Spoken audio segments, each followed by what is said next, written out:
I'm having a very difficult time accepting my wife, Jennifer, passed away. I'm admitting it to you. I think this is called complicated grief. And it is complicated because for 10 years straight, my wife didn't act like someone who had cancer.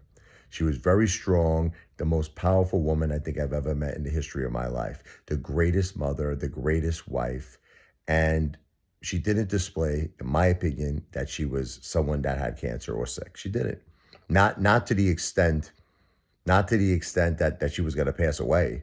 No way. Not to the extent, no way. Not even close. Okay. Yeah, sure. There were certain things that I saw that over the years would be like, I'll give you an example. Like in 2017, when it first turned into stage 4 cancer, yeah, it spread to her liver. That was very scary. That was a scary thing where she had to get the chemo to remove it from the liver. She had septic shock. She wasn't moving. That was very scary, but she recovered from it.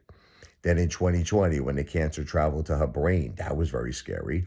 But she got radiation and she shrunk to 3 tumors in her brain and recovered.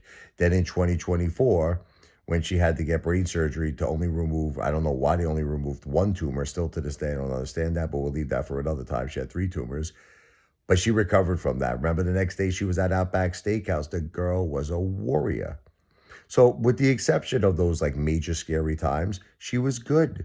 She was acting like a person that was just a regular mom, a beautiful, wonderful wife, a good person, a person that loved her family more than anything else in this world, and we loved her equally back.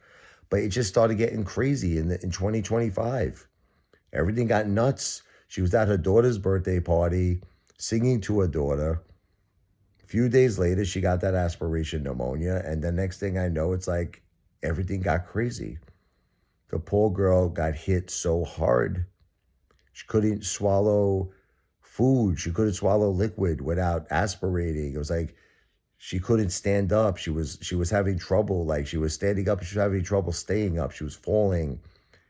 Her legs were getting weak. And then as the days were progressing and the weeks progressed, she wasn't moving her legs. All of this happened very quickly. Again, some people say it might have been the cancer in the brain. Some people say it might have been the aspiration pneumonia. Some people say it could have been a little bit of both. But the thing that drives me crazy is how fast it happened. So my brain, it's like it blocked it out.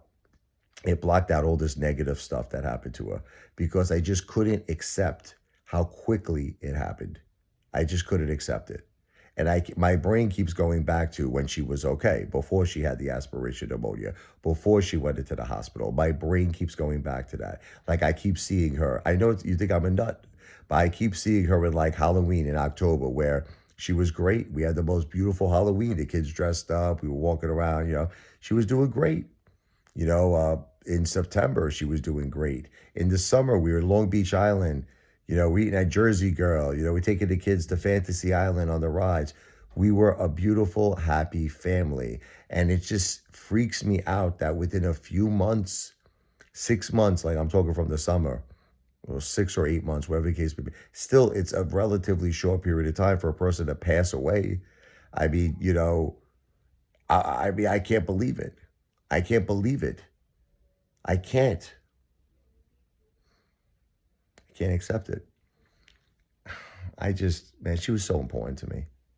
She was so important to us, to the kids, and the kids are so young. Sophia's 11, Michael's 14. They need their mom. This is a tough one, you know.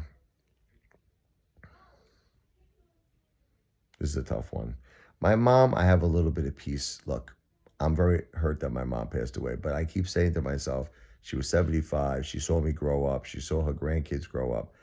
I get peace in my heart for that. It's hard. I have no peace for Jennifer. She's 46. She was too young. She was too young. And that's why I get angry at God, because I feel like she was fighting a battle that a mortal, like a human being, cannot fight. She needed something miraculous. She needed like a miracle. And that's why I get upset at God. God, she needed you. And God, we needed you to save her so that she could still be with us because we needed her.